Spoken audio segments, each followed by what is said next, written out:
Hey guys, Chris from Profitable Guidance here. This is going to be a huge brain dump of all the kind of things that are flowing through my head right now when it comes to career, finance, personal wealth accumulation, the markets, how the economy is actually faring, and just the human psychology and the mindset of everything. And this is kind of like a hybrid cocktail concoction, so to speak, of just whatever is kind of flowing through my head, and I need to get out onto some form of digital content, and hopefully it's some interesting viewing in the future.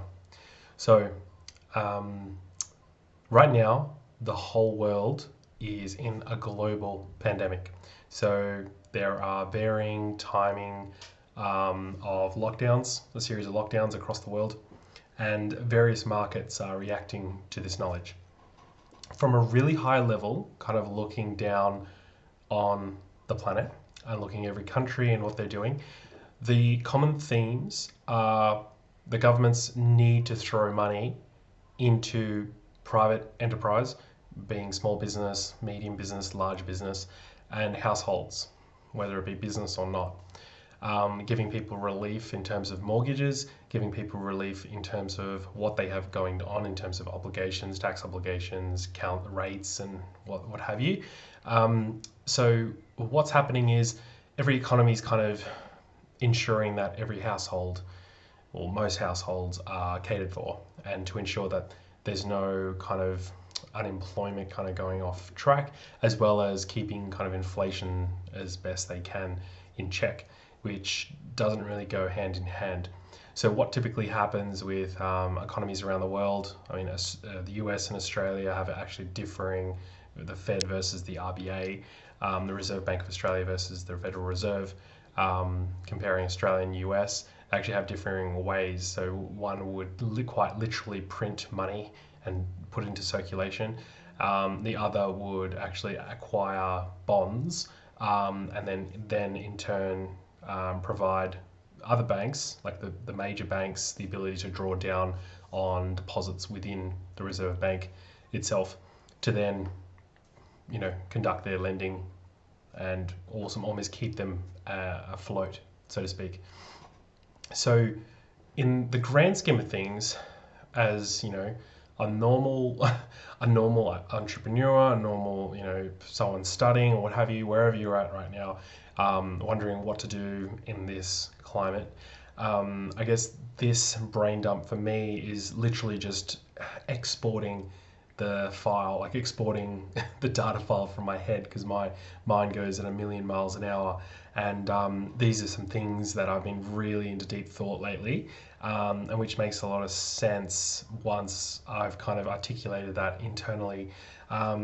So that's the economic climate right now.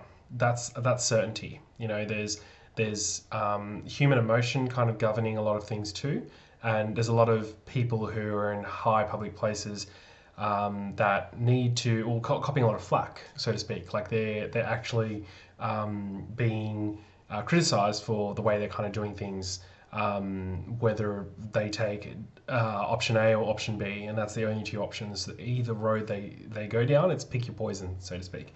And this kind of has led me thinking towards what's the best use of time right now. Like it doesn't matter if you actually have employment or whether you've lost employment or you're seeking employment. What's the game plan? And which leads me into my point of the last few years I've actually been creating and kind of speaking my mind about the need to kind of unpack your intellectual property. And what does that mean? Is unpacking what's in your head. And hence why I'm doing this video right now, is unpacking what's in my head. I'm just laying it all out there in terms of order of priority and what's actually at the forefront of my mind, and unpacking it. When I unpack it, I'm able to digest what's actually in my field of vision, what's actually in my conscious awareness, and actually able to kind of make or use those goods in terms of construction goods, putting those materials in front of me and actually able to construct something that I can tangibly see in my mind, that I'm able to kind of make sense of if they're scatterbrained per se. So what I've been really passionate about is really unpacking the intellectual property of everyone I meet. What's your knowledge base? And if you don't have a knowledge base yet, what's your passion? What do you love?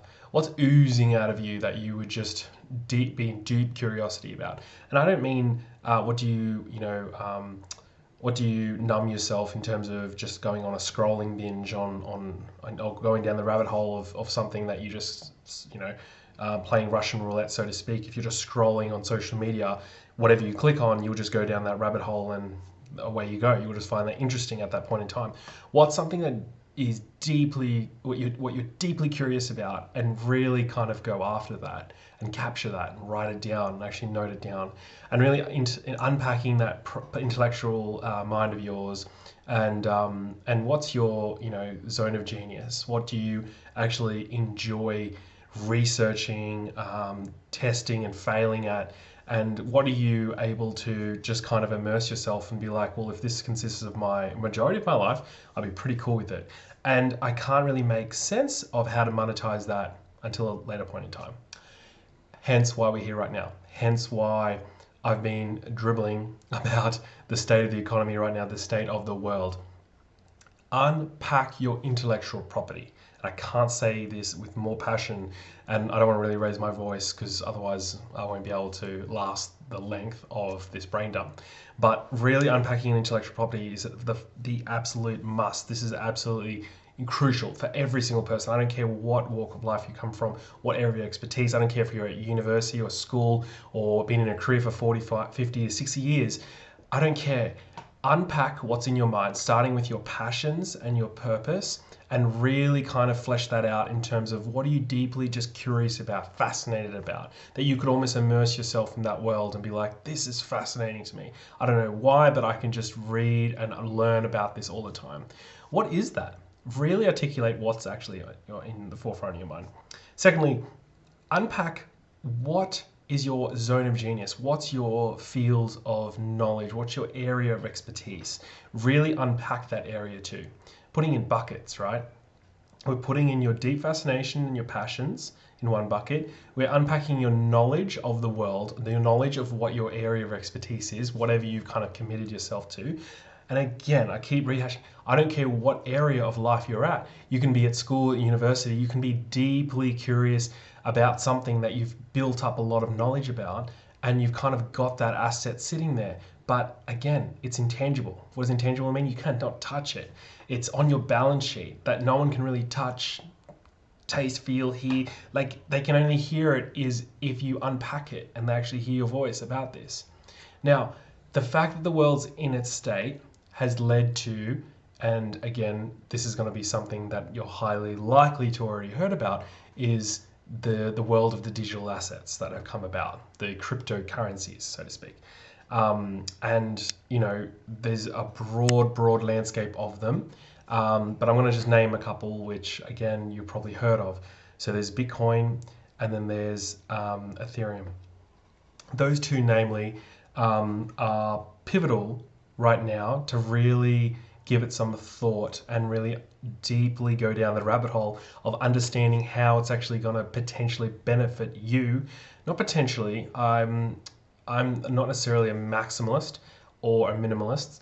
I'm borderline in the middle, and I love hearing both views, but I am currently of the view that it is more risky to have inaction about making a decision of whether to go immerse yourself in there. Like, you need to take action on something. You need to be able to confidently be like, all right, I'm going to take a position right now, and even if it's a small part, segment of my portfolio, it's going to provide me with a bit of risk aversion. It's going to hedge the risk of my dollar that I'm earning from, again, it doesn't matter where you're coming from with your working part-time casually while studying, or all the way through to working full-time and actually making quite a bit of money, whatever you're doing right now.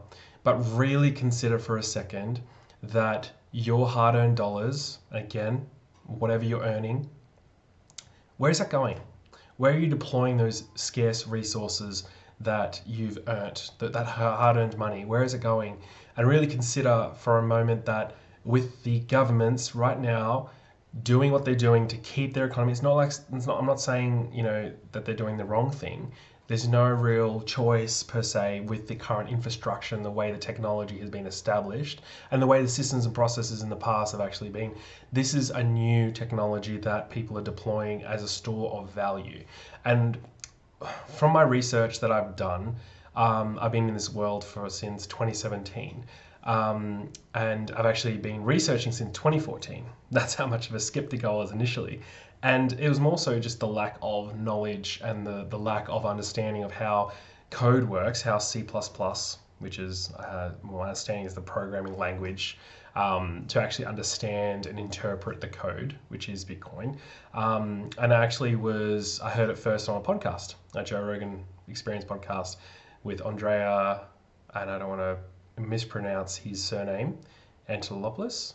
Apologies, my partner is Greek, and I'm going to get I'm going to get in a lot of trouble for even just trying to pronounce that. But I listened to that first on the JRE podcast, and it really opened my mind to this possibility of Bitcoin and what it actually is. And my mind actually went straight to how could this actually be a form of currency in the future? How can it be used as a payment source to actually transact on goods and services? And being an accountant, I actually honestly dismissed that idea. I couldn't really visualize that future of those things going down in that way. Because obviously fiat currency, and what's fiat currency, it is basically dollars, Australian dollar, US dollar, yen. It's the currencies of the countries, so to speak. So if you were to travel on a plane and actually look down and travel over Europe, travel over Africa, then over through Australia, I don't know which way I'm going, but if you go through over Asia and then you go to the US and then down to South America, if you were just to kind of hover on that kind of plane and look down and not see country, but actually see the symbols for the dollar value, you'd be amazed at how many actual currencies are in existence and how they're all pegged to the US dollar. And how, with the existence of these currencies, was otherwise known as fiat currency, how that we rely on that. Like if you were to go overseas right now, you could only be able to carry 10 grand of thereabout of your local currency, and you have to declare that with customs when you enter another country, because obviously they have know your customer, so know your customer KYC, AML, so know your customer anti-money laundering provisions, and they'll want to be knowing what's going in and out of the country. So banking institutions will actually need to know that aspect of their banking clientele, but in addition to governments putting that law enforcement in, because like money laundering is obviously like a major deal in this current climate. Now, from that view, when we talk about where your money is actually going, what you're going to be spending money on, I had the view of I don't have any CPU power in my brain to actually compute what the future will hold in terms of this. Right now, in the last few years, I have, but it was very early on. I was letting it marinate, so to speak. I was letting it kind of happen, and I dabbled in a little bit of mining, just a tiny bit. Lack of a better internet connection, and kind of ceased mining. And then I made a position in 2017. And I've kind of been in the mix since. But there's been long periods of time of just not checking the wallet or the exchange at all, just with businesses in between that was being established, and just being super time strapped and busy and super stressed out. So that's kind of how that course had evolved over time, and it came down to more recently actually looking at the state of what's happening in the world, and particularly with business, and looking at balance sheets of businesses and P&Ls. And obviously when I say balance sheet and P&L I mean by profit and loss, and balance sheet I mean by the statement of assets and liabilities of a company or a business, and actually looking at what's the best store of value. if you've got a lot of cash sitting in a business, what's the best store of value? You either pay it out to the business owners by way of dividend or company fee, company director fee, or you would invest it in a variety of things. You would reinvest it into the company. You'd buy assets, plant and equipment. You'd invest in other businesses. You'd buy out other companies, other businesses. You'd acquire other plant and equipment from those businesses. What have you? Like, what are you deploying those funds in? You need a set of funds set aside for working capital. So working capital actually means just having funds in the business, liquid funds, being able to access those funds on a moment's notice to pay for wages, to pay for rent, pay for operating expenses of a business. Then there's what's left over that wouldn't make much sense to pay out as dividend, but you actually would need in the medium to long term for other, opportunities as they fall due. So the mind kind of wandered to what's the best use of those funds? Where do you park those funds? Because you can't really get a good yield. And what's a yield is actually the return on investment. What's the percentage dollar value of your return if you were to transfer those funds elsewhere and actually have another institution or another organization utilize those funds and pay you a cut for use of those funds with the safe return of the initial funds that you've done.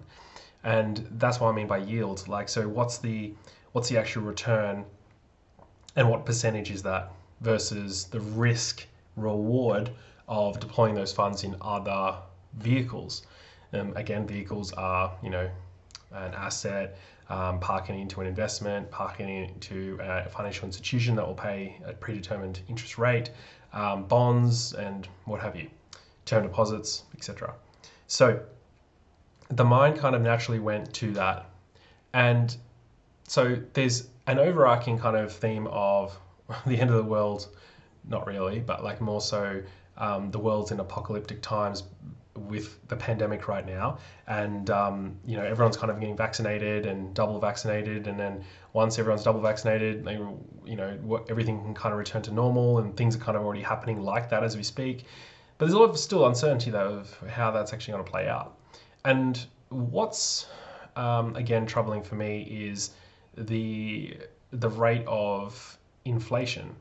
And I don't mean CPI because, again, I've heard of CPI all the way through my employment career is, we're going to increase your wage in accordance with, CPI increases. Oh, thank you very much. CPI was a consumer price index, which is basically like, goods and services that you would ordinarily buy. And the problem with this is there's a concept of, you would call it basket of goods. So visualize right now, like you get a literal basket and you go around and you're a giant, right?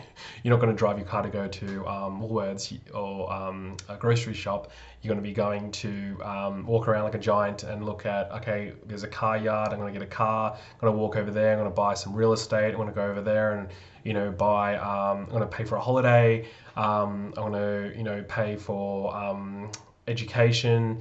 What are some large, big ticket things that you actually want to acquire? And it all is basically reverse engineered from your desire. What do you desire the most? And everyone has a different set of desires. Like I've got a vast array of people in my friendship group, all the way from people who are super spiritual and hippie-like, including myself, that don't really desire much, and their inflation rate, like they're not fussed of buying a home or buying a car. They're happy with what car they have, and they just want to live a simple life. Versus other friends that I have, including myself, again, and kind of have both characteristics, that want big things, want nice things.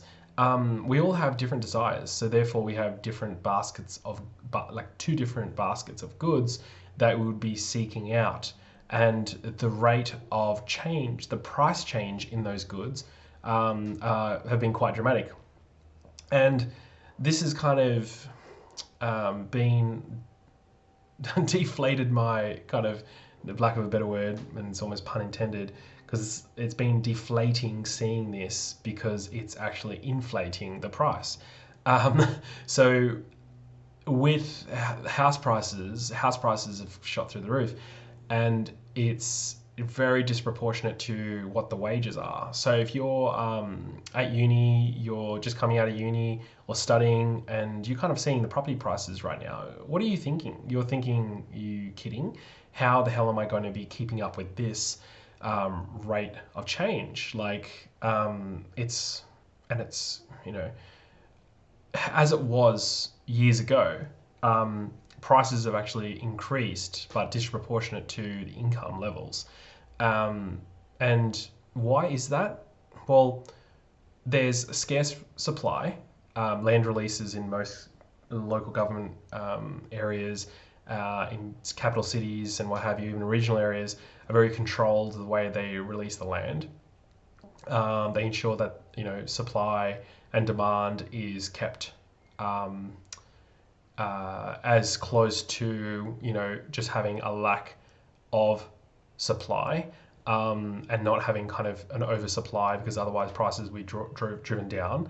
But essentially, prices of property have incrementally gone up just from the fact that during the pandemic, people are locked at home and there were inability to actually go and be in nature, and like if they're stuck in the city, they kind of now want a different lifestyle, and they're willing to spend what they can to actually have that lifestyle in the event that the pandemic or like this kind of torturous situation kind of pans out for a longer period than what they're expecting.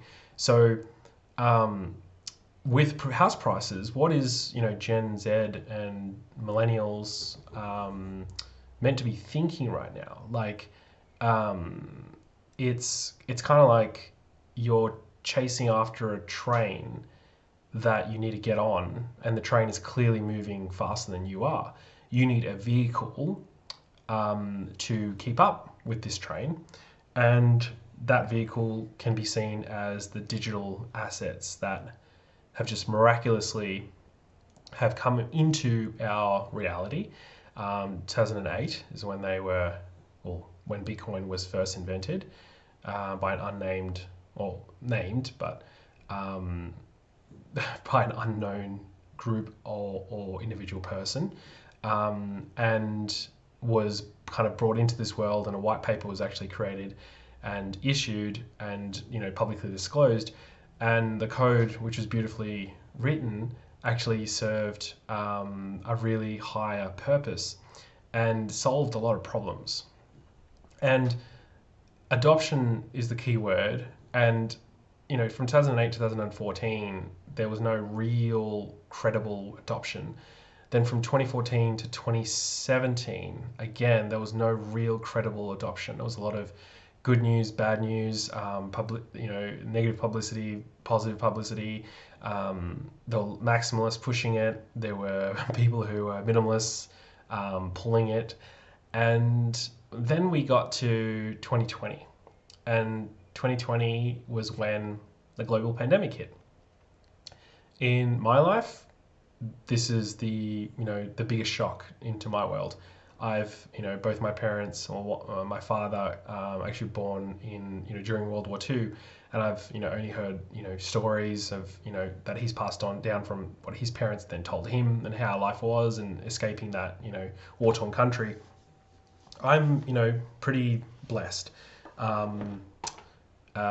No issues. Like there's there's no safety concerns. Like you can sit here with the doors open. Everyone in society is pretty chill, pretty relaxed. No concern over human life.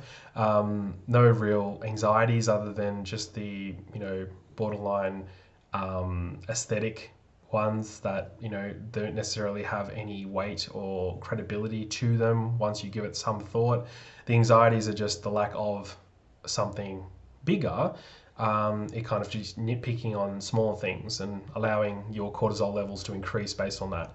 So in summary, it's no issue. There's no real issue until this has happened. And as an accountant, I've done my best to kind of help businesses, including obviously my own, but helping businesses where I can, and providing advice and helping them restructure their businesses during this time. And once you focus on that P&L, and you can kind of get a credible revenue source in that's reliable and meets the demands, and it provides value, whether it be reducing a pain or a problem to the consumer market, or solving or helping them with a desire. There's then the ability to strengthen your balance sheet as best you can and renegotiate obligations the best you can to survive through this time. So from a really high level, it's, the world's kind of in a state where it is. And, the addition of these digital assets have led me to actually think more thoroughly and more even deeply than before, and to take, stronger, bigger positions and actually convey that message to others. And again, this is not financial advice, and I've heard that time and time again, but in some ways, it should be seen as something very seriously considered that I implore you to explore. It's something that you will likely be hearing more and more about this, and with the lack of understanding and knowledge in the IT developer, like the software development space and ability to code, the lack of that understanding, the lack of financial knowledge in terms of just how the banking system works and how inflation is, the rise of property prices are essentially just like dilution of our dollar. The more money that's in circulation results in dilution, which means that the dollars we have that are either in cash or in a bank account is literally worth less, and hence pricing goes up because you have more of it that then can bargain and compete with other people in the marketplace, which then drives prices up. But other things that don't have, a high variable cost, that have the ability to scale, so, obviously like the entertainment, digital entertainment services, so Amazon Prime, Binge, Netflix, Disney Plus, etc. There is no real price increments that are substantial. It's not something that in our world, when we go to buy some milk or bread from the local grocery store, price increments aren't, whoa, what's happening here? It's not like we're in a hyperinflationary environment, which, right now, as of this video, 15th of September at 4 p.m. Australian Eastern Standard Time, we are not in a hyperinflationary environment, all but, some economies across the world are actually in that predicament. And more and more governments are actually electing to adopt it as their legal tender, or, as their backing, as their major reserve currency, but still relying on their fiat to have that in circulation for people to transact in. So here we are, 2021, September 15th, and the world is kind of, it is what it is. Recently, El Salvador has adopted Bitcoin as their legal tender. Then more recently, Ukraine.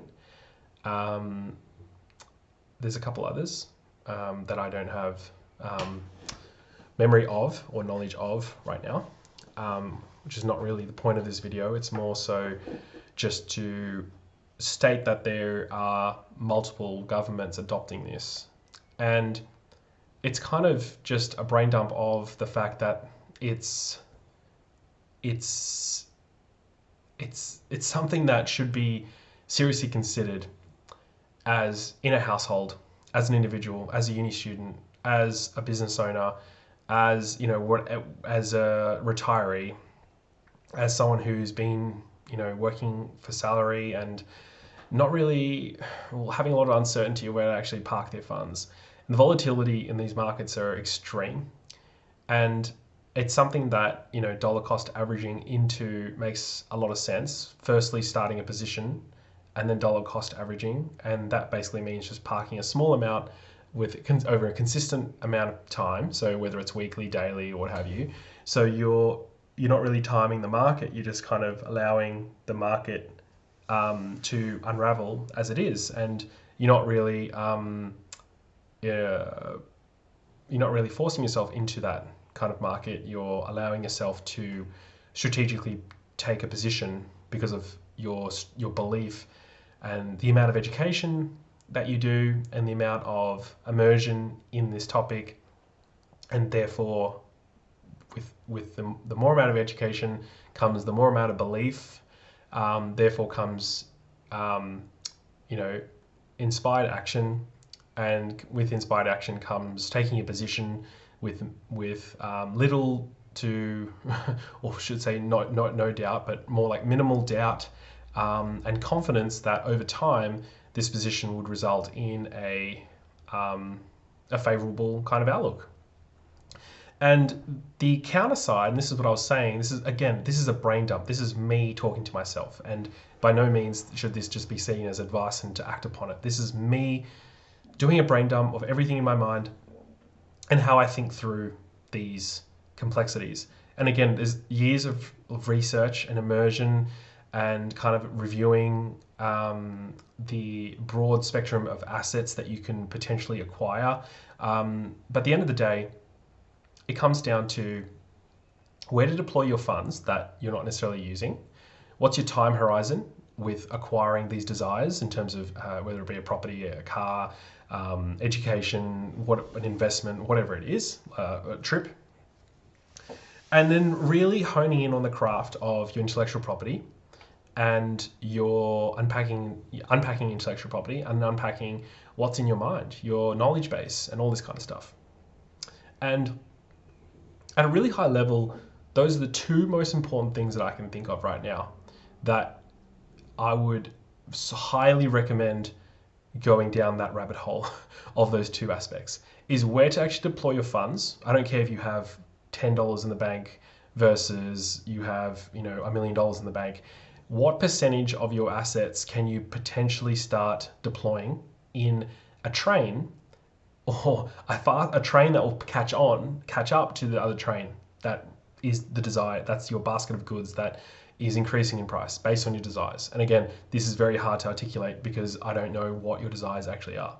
If you're wanting to go out into the woods and build a cabin and just chill and camp and hunt for your food and just have a really relaxed kind of time in the forest, then your desires will be vastly different to someone living in the inner city and having to raise a family and to pay for education and to pay for healthcare and to pay for kids' education and kind of just like getting through life per se. Like it's just one of those things where you need to be able to determine, reverse engineer your desires, work out what it is you want, what's the vision of your future, unpack your intellectual property, unpack your knowledge right now, and really look at your trajectory and where you want to go without being able to define it per se.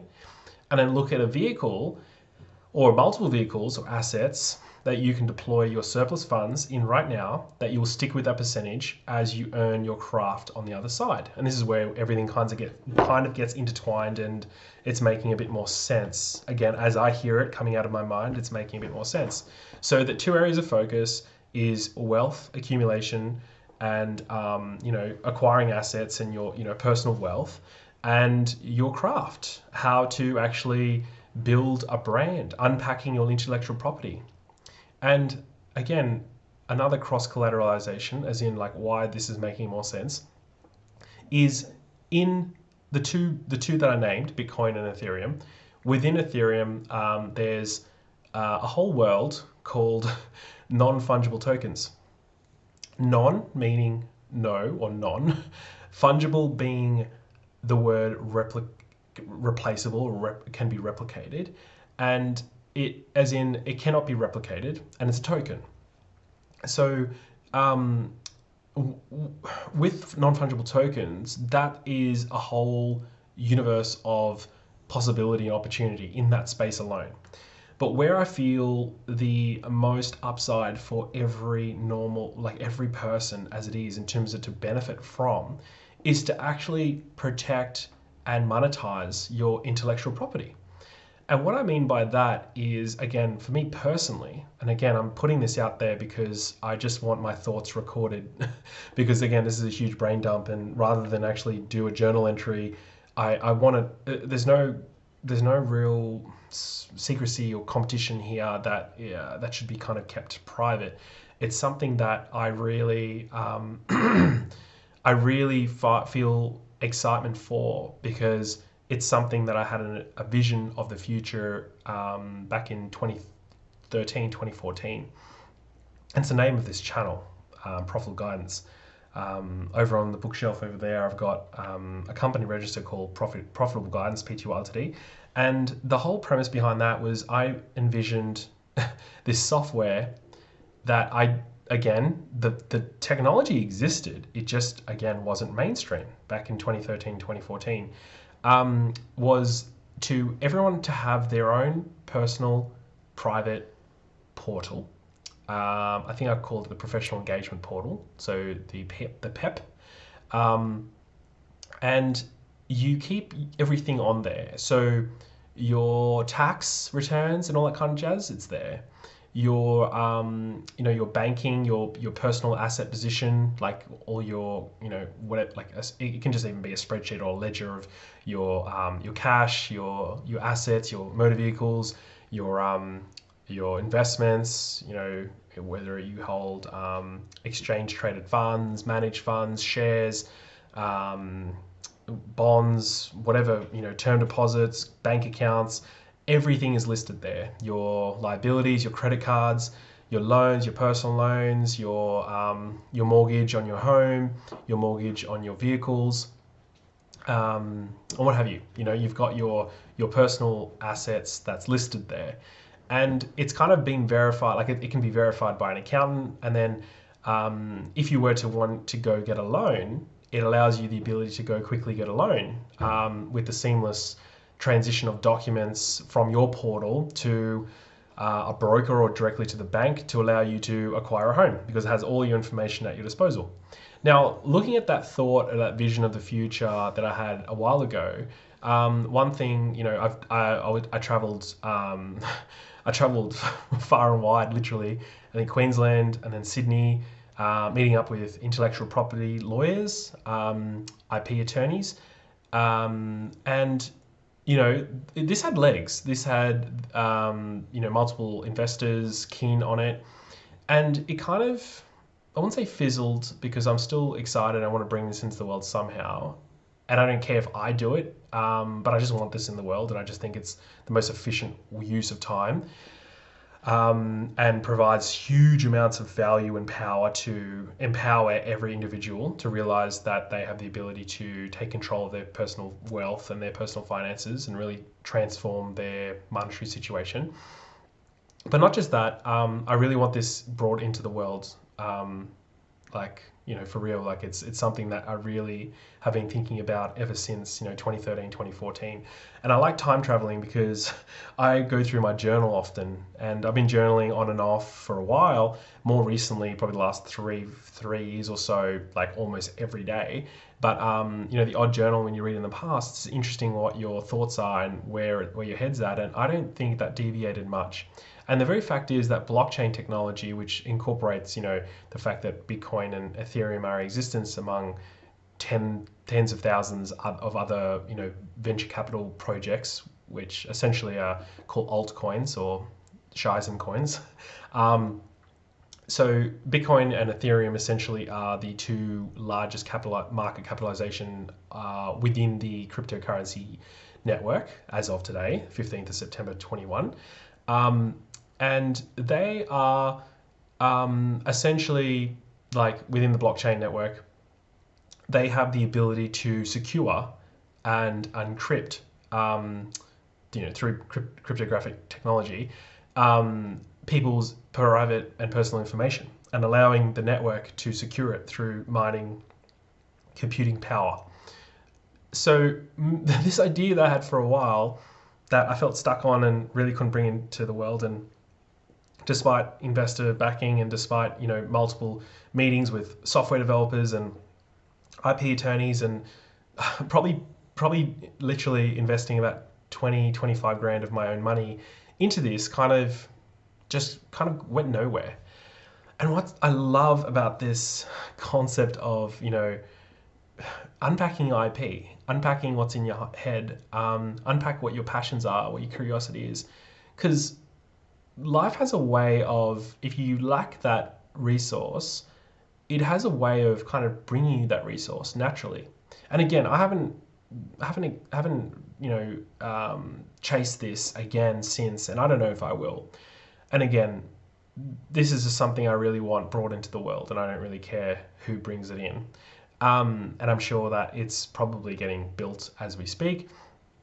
But it's one of those things where you kind of look back and you think, wow, you put all this effort and energy into it, and you think, oh, well, I can't really do this yet, and I can't really persuade governments yet. I can't really persuade like tax authorities yet. I can't really persuade like with the chicken or the egg. How do I get like law firms and accounting firms and financial brokers and financial planners to kind of be in the mix with this product? And it was a chicken or the egg, and like a lot of time and burnout existed around this like idea. The reason why I share this with you is that right now it's possible. And that's what's really fun about this technology, is that like there's so many venture so many ventures that are exploring different projects that have huge amounts of upside, but yet they're very speculative in nature because it's very unregulated. Anyone, me or you, can literally just go onto an exchange and deploy our funds against that project, and they might be a scam, they might be legitimate, they might be legitimate but yet have no legs and no credibility, no backing, no ability to kind of grow beyond where the sixth of one year mark and kind of fizzle out to nothing. But others may very well can get to that point. And this is where you have all the power. You become a venture capitalist. You are an angel investor that can deploy less than 100, 150, or even 50 grand. Like into angel investing is like, you don't go up to an angel investor and say, can I have $200? Can I have $50 to invest into a company? You can do that. You're an angel investor and you can actually do your research, pick and choose, immerse yourself into this world, explore and actually look it up as though it's a listed company. Look at the quality of the management, look at who's in the game, who has skin in the game, what their projects consist of, is there viability, is there possibility, is there scalability, what's the quality, like what's the value that they're going to bring in this as well with this project. And if you invest in things that you're passionate about, then there's very little downside because you've actually just deployed things at what you want to bring into this world and what you actually feel as though it is worth a worthwhile investment of your time. Again, the most valuable thing is your time. Again, this is not financial advice. This is time advice. The time you spend committing to a potential project and actually putting the time and energy into exploring it, by far for me is more valuable than the money deployed, because that's the least amount of energy that I feel like. Energy of money comes to me more easily and effortlessly than time itself. Time invested takes energy and effort, emotional energy, and it's opportunity costs energy, and time, opportunity costs time, and time and space of actually foregoing other projects, foregoing other by means of whether it's hobby or relaxation or rest and rejuvenation versus actually monetizing that time. That's the biggest sacrifice to me. That's the biggest investment of time invested. So when we speak of this world, again, be really cautious. And I'm speaking to myself, my future self. My future self is speaking to my current self right now. And that was the biggest, piece of advice that I have for me, and hopefully you can apply that for yourself. But really just make sure that the time invested is intelligent and actually makes sense. It's not a speculative, how can I just become a multimillionaire? And obviously that is, by no means am I underplaying that. That it should be, if you have that, absolutely amazing dream to have. But really play a long game with this. Don't try to get rich quick. Don't try to put all your eggs in one basket. Again, going back to the brain dump, the two aspects that I really wanted to speak about was the state of the world right now and where your time and energy and your focus, what I believe should be invested in, it doesn't matter where you are right now, is actually building that personal brand, building up that intellectual property. like extracting that from you. Who are you? What's your personal brand? And you can actually leverage and utilize non-fungible tokens to actually protect those assets that come out of you, by way of writing your knowledge into a book. You can actually use a non-fungible token to protect that. And again, there's scarcity with this. This is like a digital protection mechanism to actually ensure that is a one-of-a-kind asset that someone is willing to acquire. And the token, they can redeem it for the actual book, or they can just acquire your token for your book that you've written.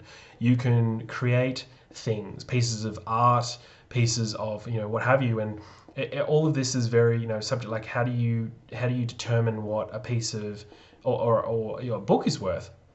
Again, we're talking about time and energy and effort and articulation and all this knowledge kind of built up over a long period of time is definitely not worth underplaying. Like, how can you value that? And books are so cheap when it comes to the value that's within them. Even like things like Audible and even YouTube have so many audio books you can kind of listen to. What's the value in that? A lot of them, the time is free or like next to nothing, yet you're getting like a lifetime of value, or someone's whole work poured into it, that their heart and soul is actually poured into it to save you time, to save you energy, to save you money.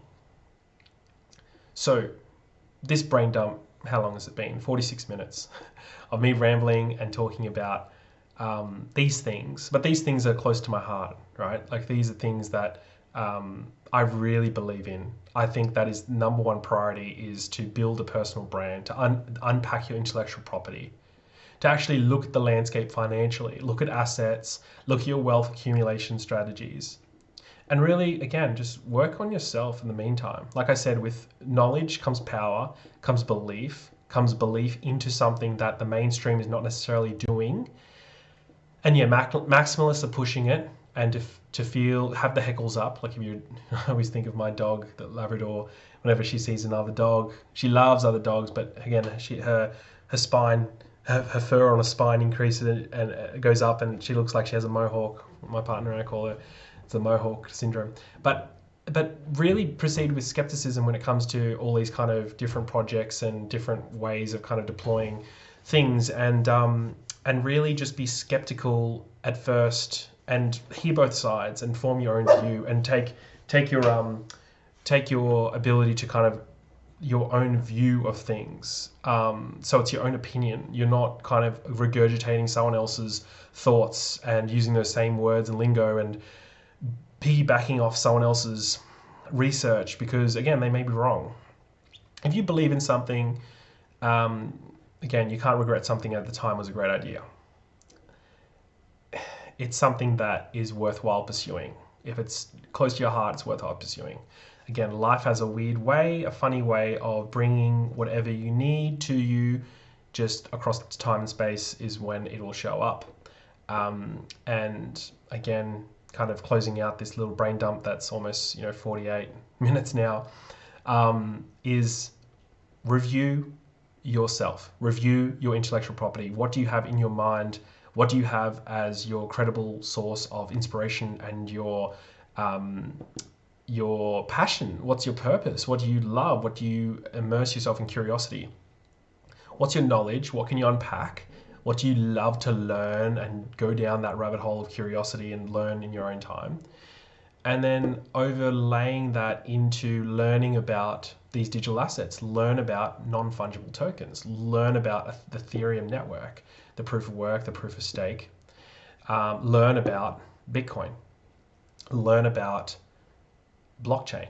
Do the best you can to learn as much as you can and build that belief. Learn both sides. Don't Google the words, how much will insert cryptocurrency be in the future? What will it be in 5 years? What will it be in 2 years?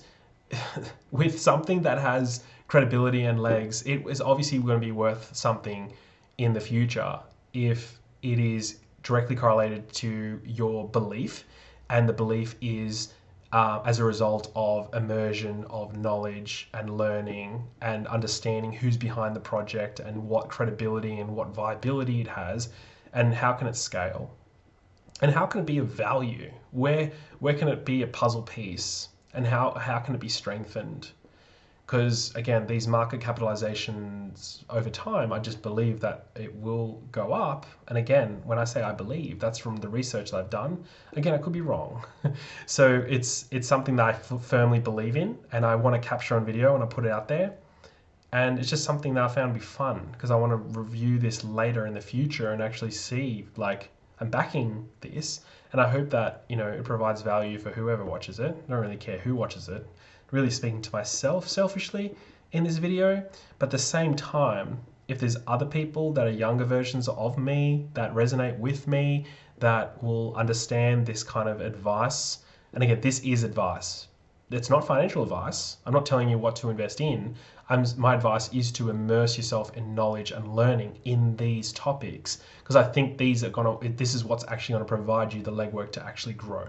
And this is applicable to, it doesn't matter what you do. You can be in financial services, you can be an artist, you can be a tradesman, you can be, you know, whatever, you can be in the public service, you can be, you know, just in retail or, like, you know, in service. And again, this is an act of service. This is unpacking what you are, who you are, what's your purpose, what's your passion, what are you here for? Unpacking that and constructing that, and again with those building materials, like I said earlier, and constructing that into a tangible physical form. And what is that? Really put some energy and effort into that, and I really hope this helps.